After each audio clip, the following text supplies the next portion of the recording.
아이를 지켜보는 감시자들 때문에 학교조차 보낼 수 없다는 호소도 여자 자신이 만든 허상이었는데요. 친구만 하러 안 가? 왜 안 가? 집을 비우면 안 돼.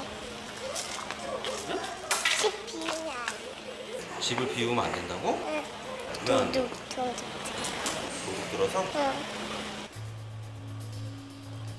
10살 아이가 세상으로부터 밀려난 건 철저히 혼자가 된 건 다른 사람 아닌 엄마 때문이었는데요. 문제는 여자의 상태가 점점 더 심각해지고 있다는 겁니다. 쟤하고 연관되면은 무조건 고소가 이루어지는 거예요. 그래갖고 사람들이 쟤를 다 경계하는 거야. 그러니까 구청한테 내가지고 그거를 갖다가 해놓으면은 자기 목소리가 들린다고 그랬대요. 생각대로 뭐 자기가 말을 만들어서 시비 거는 딱히 이유가 있는 건 아니야. 자신을 감시하지 말라며 시도 때도 없이 상가 사람들을 상대로 거친 말들을 쏟아내는 탓에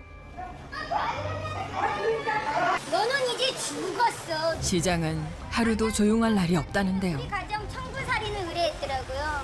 여기 가도 눈을 안 마주쳐 서로가. 아 왜요? 트집 잡이 시비부터요. 아 절대 다 사람들이 다 이렇게 얼굴 눈이 피해요. 어쩌다 여잔 어긋난 믿음에 빠져버린 걸까요? 다음 날 아침부터 여자가 잔뜩 날이 서 있습니다. 어제 제가 날을 샜거든요. 네. 날을 꼬박 샜어요. 네. 4시 한 40분부터 5시 한 40분 사이에 잠깐 잠이 들었는데 5시 20분에 들어왔어요. 새벽에 또 누군가가 침입했다는 겁니다. 여기 보면 누구든지 왔다 갔다 할 수 있어요. 이 옥상을 이용해 자신의 집안까지 들어왔을 거라는데요. 그냥 얼마든지 누구든지 올라와서 예? 여기를 누가 올라와 여기를 그러니까요. 누가 올라와? 야밤에 누가 올라오는지 어떻게 알아? 아무도 모르지. 새벽에 여기서 야밤에 매일 왔다 갔다 하는데 알면서도 이 집까지 참아줬는데 내가 도둑놈이 들어왔어. 다른 사람들의 말은 듣지 않습니다. 백 믿고 설치지 마세요. 여기 와보세요. 이제 또 하나 보여드릴 게 있어요. 그게 어떻게 다 가능할지. 오직 누군가 자신을 괴롭히고 있다고만 굳게 믿고 있는데요. 자 이제 여기가 우리 집이거든요. 네. 자 우리 집 보세요. 우리 집 전기세 TV선을 따다가 자기네들 케이블을 설치하고 다른 집들 저기 보세요. 이거 올라가 뻗어 있는 거. 예. 그러니까 자기 집 스마트 홈캠을 신청을 하시면서 우리 집 케이블 선으로 신청을 했어요. 어쩌다 이 어긋난 믿음에 빠져버린 걸까요? 내 아이를 다치게 하면 너희 아이들이 다치는 거야, 알았어? 내 아이를 건드리면 너희 아이들도 다쳐야 될 거야, 이제부터. 이런 여자를 말릴 수 있는 건 어린 딸뿐입니다. 안아달라는 딸아이의 어리광 앞에 한없이 순한 양, 포근한 엄마가 되는 여자.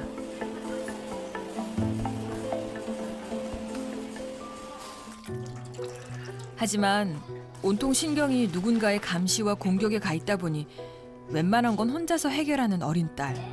경찰이 이미 실정법을 다 입안하고 대한민국 국민과 그런데 모녀는 집안에서조차 편하게 지내지 못하고 있었는데요. 땀 많이 흘렸는데 누구 안 해? 응? 목욕을 못해요 하고 싶어도요. 이 현관에 연결돼 있는 네. 네? 불법 도찰에 의한 선 때문에 씻고 싶어도 못 씻는답니다. 그러면 어머님은 어떻게 씻으세요? 나 안 씻어요. 얼마나 되셨는데요 지금? 꽤 오래됐죠. 아기는 그러면? 아기는 손발하고 더울 때마다 할 수 없이 불 다 끄고 씻겨요. 불 다 끄고. 딸과 자신을 향한 감시와 공격은 24시간 그리고 집 안팎에서 계속되고 있다는 겁니다. 결국 학교도 가지 못한 채 집안에서 혼자 노는 것이 익숙해져 버린 딸. 형아는 주인공 이름이야? 응. 이름은 열두. 그리운 학교 생활을 그림으로 대신 달래고 있었는데요. 그런데 그때 얼른 놀이터 갔다 와 시원하게. 가서 놀고 오세요. 엄마 뒷정리할 테니까. 나가 놀아도 된다는 말에 집을 박차고 뛰어나가는 딸. 하지만 친구들과 어울리는 법을 잊은 건지 놀이터에서도 혼자입니다. 짜릿해. 삼촌은 안 돼? 삼촌은 꽉 끼일 것 같아. 나는 어? 꽉 끼일 것 같은데. 여기에? 여기 이제 겨우 10살. 학교에서 친구들과 마음껏 뛰놀고 제잘거릴 나이지만 이 아이에겐 허락되지 않는 일입니다. 내 배가 쓸리고 있어. 어린 딸이 받아들이기엔 너무 어려운 엄마의 이야기들. 진짜 가기 싫어? 가고 싶어? 근데 어? 나 조금 가고 싶어. 조금 가고 싶어? 솔직히 학교 가면 애들이랑 막 술 마시기도 하고 막 그럴 수 있는데 어. 못해도 혼자 가면 너 학교를 안 가니까 그지? 혼자 노는 게 재미없는지 이내 집으로 가버리는 아이. 이 안타까운 모녀를 도와줄 방법은 없는 걸까요? 유치원 아기 때부터 유치원 가기 전부터 살았어요. 아 그때 보셨어요? 그럼 그때는 저 언니 가이드 했었어. 가이드가 뭐예요? 아 일본 관광객들 1호 가이드 했다니까. 아 진짜요? 그러니까 너무 아깝지. 수소문 끝에 듣게 된 뜻밖의 이야기. 가족이 있을 거랍니다. 부모님도 일본에 사신다고 하시는 건 몰라. 그때 당시 나도 들은 소리지. 일본에 계신 데는 일본에서 식당한데 소리까지 들은 것 같은데 부모가 있으면은 저거 그냥 저렇게 놔두지는 않을 거 아니야. 내 자식을 생각해봐. 응?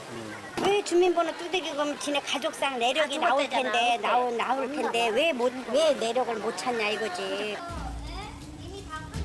일본에 있는 가족을 찾는다면 해결 방법을 찾을 수 있을지도 모릅니다. 그런데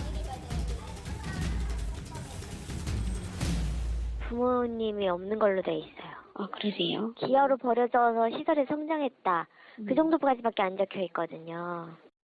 그럼 그 남편분이랑도 남편분에 대해서는 없죠. 네, 아무도 없는 상태이기 때문에 저희가 지금 아무 해결도 못하고 아무것도 못하고 있는 상황이거든요. 그렇다고 이대로 둘 순 없는 상황. 여자와 터놓고 이야기를 해보기로 했습니다. 애기 태어나기 전까지는 계속 이렇게 가족 없이 혼자서만 이렇게 생활하시고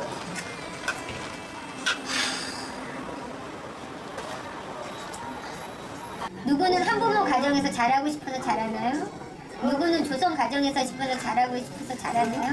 타입은 각자라고 함부로 평균적으로 대하거나 욕할 필요가 없어요. 바로 그 때문에 제가 도마에 오르게 된 겁니다. 그 한이 온몸 뼛속 깊숙이 박혀 있어서 시선 내지지가 않아. 혈혈단신 홀로 남은 세상에서 많은 상처를 입었다는 여자. 다만 내 아이한테 좀 더 나은 생활을 엄마보다는 고아의 미혼모인 자신을 두고 곱지 않은 주위의 시선과 수군거림. 하지만 엄마이기에 버틸 수 있었답니다. 힘들고 어렵게 살았어도 나름대로 우리 둘이 평안하게 살았어요. 그 나름대로. 일반적인 가정에서 자라지 못했던 상처와 아픔을 딸에겐 물려주고 싶지 않았습니다. 그렇게 딸아이를 지켜야 한다는 마음은 점점 어긋나기 시작했고 결국 잘못된 믿음으로 커져버린 겁니다. 누군가가 자신과 딸을 무시하고 비웃을지도 모른다는 피해의식이 마음의 병을 키운 것이었는데요.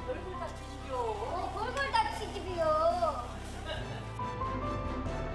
그렇게 낮이건 밤이건 수많은 나날을 홀로 세상과 싸워온 여자. 그날 저녁 야심한 시각. 어디선가 다시 그녀의 목소리가 울려 퍼집니다. 하루에도 안 나죠. 24시간이에요. 그 시간 가장 가까운 곳에서 그녀의 그런 모습을, 그런 목소리를 듣고 있는 딸아이. 그녀의 불안정한 모습은 가장 사랑하는 딸의 삶까지 위협하고 있었습니다. 우선 본인이 자신의 문제를 인식하고 치료를 받을 필요성을 받아들이는 게 중요하죠. 주변 사람들의 지속적인 설득과 권유가 요망되고요. 현재 엄마와 아이 간의 유대관계가 상당히 좋아 보입니다. 그렇기 때문에 무조건적인 격리보다는 어머니를 잘 설득해서 상담과 치료에 응하게끔 하는 것이 우선적으로 이루어져야 될 것으로 보입니다. 소식을 들은 상가 상인들이 그녀를 돕기 위해 나섰습니다. 그거 안타까운 거야. 너무나 애도 그렇고 도와줘야지. 그 아이하고 행복하게 잘 사는 모습 보고 싶어요. 그러니까 협조를 하는 거예요. 어떻게 됐든 잘 돼야 돼. 너무 안쓰러우니까. 자식하고 같이 타인에 살아야 대한 되니까. 불신과 공포를 덜어낼 수 있게 도청도 감시도 하지 않겠다는 서명을 해주기로 한 건데요. 누군가에겐 사소해 보일 수 있는 서류지만 극한의 두려움을 견디다 못해 잘못된 믿음에 빠져버린 그녀에겐 이보다 더 반가울 것이 없습니다. 시청자분들이 다들 응원하신다고. 그렇게 동참한 70명의 마음이 여자를 변화시킬 수 있을까요? 며칠 후 여느 때와 다름없이 여잔 집을 나섭니다. 딸을 혼자 집에 두고 말이죠. 저기 가운데 문 닫지 말고. 설마 또 경찰서에 가는 건 아닐까 걱정이 앞서던 그때 눈에 띈 정신의학병원 간판입니다. 자신을 응원해주는 사람들을 위해, 그리고 세상에서 가장 소중한 딸을 위해 용기를 낸 건데요. 못 자죠. 쪽잠 자죠. 쪽잠. 네. 자꾸 그거 옛날 일에 대해서 관심을 갖는 분들이 많으신 것 같더라고요. 난 다 잊고 사는데. 긴 시간을 돌아 스스로의 아픔을 마주하는 여자. 요즘은 문을 따고 들어와요. 편하게 나오셔. 그런 걱정하지 말고 알았죠? 선생님이 그렇게 얘기해 주시면 그래, 감사하고요. 양성. 고생하세요. 오랜 상처가 덧나며 생긴 아픔인 만큼 치료도 오래 걸릴 겁니다. 하지만 포기하지 않을 거라는데요. 일주일에 한 번씩은 꼭꼭 와야겠네요. 이왕 연결된 이상 저는 어찌됐든 매부를 제가 다 단절을 시켜놨거든요, 스스로. 네. 앞으로는 그럴 필요가 없을 것 같아요. 여자가 내디딘 변화의 첫발에 반가운 손님들도 찾아왔습니다. 엄마예요. 지역 아동보호기관 담당자들인데요. 저희 집은 한낮에도 이렇게 어두워요. 들어가도 될까요? 그래서 불을 켜야 돼요. 네, 같이 들어가겠습니다. 아이가 다시 배움의 기회를 가질 수 있게 지원을 해주기로 했다는데요. 월드 옛 거기 있어요. 거기 어머님 말씀하신 피아노. 네. 학원. 거기 2시부터 다니면 되거든요. 오늘? 오늘 바로요? 네, 예. 피아노는 월화수목금 5일 다 갈 수 있어요. 네. 매일. 네. 그래서 매일 학원을 다니면 되고요. 피아노 배우고 싶었지? 저는 네. 어찌됐든 기쁨을 주체 못하는 딸아이. 그 어떤 것보다 큰 선물이 아닐 수 없습니다. 오늘 감사합니다. 조심해서 가세요. 드디어 모녀에게 변화가 시작된 겁니다. 집을 들어간 거는 처음인데 그 집까지 공개하시고 저희한테 그 고맙다고 하시는 거 보니까 어느 정도 마음을 좀 여신 것 같아요. 그래서 앞으로 조금 그 아이 모니터링 하거나 서로 그 신뢰가 쌓였으니까 그런 서비스 할 때 좋게 좋은 방향으로 된 것 같아요. 마음의 문을 열기까지 멀고 힘든 길을 걸어왔습니다. 용기 내어 세상 밖으로 나온 만큼 이제는 누구보다 당당하게 앞으로 향해 나아가는 일만 남았는데요. 물론 처음엔 서툴고 또 어려울 수 있습니다. 하지만 이제는 숨거나 포기하지 않을 겁니다. 하나, 둘. 지금 가 긴장을 좀 했나 봐. 손에 땀이 지금 근근해요. 재밌어? 어? 엄마에겐 딸이, 딸에겐 엄마가 있으니까요. 이제 적응하겠죠. 우리 아이 적응력 빠르니까. 언어 잘하니까. 처음에는 수줍어해도 적응력이 빨라요. 난 그렇지. 손을 조금만 던지 예쁘게 좀 세워줘 봅시다. 하나. 그렇지. 세상의 편견에 맞서 싸우다 결국 스스로 벽을 치고 갇혀버린 여자. 그저 어린 딸이 상처받지 않기를 바라는 마음뿐이었습니다. 이제 혼자서 힘들어했던 어두운 시간을 빠져나와 딸과 함께 희망을 찾아가려고 합니다. 그녀는 엄마니까요. 우리 모두가 모녀의 밝은 미래를 응원합니다.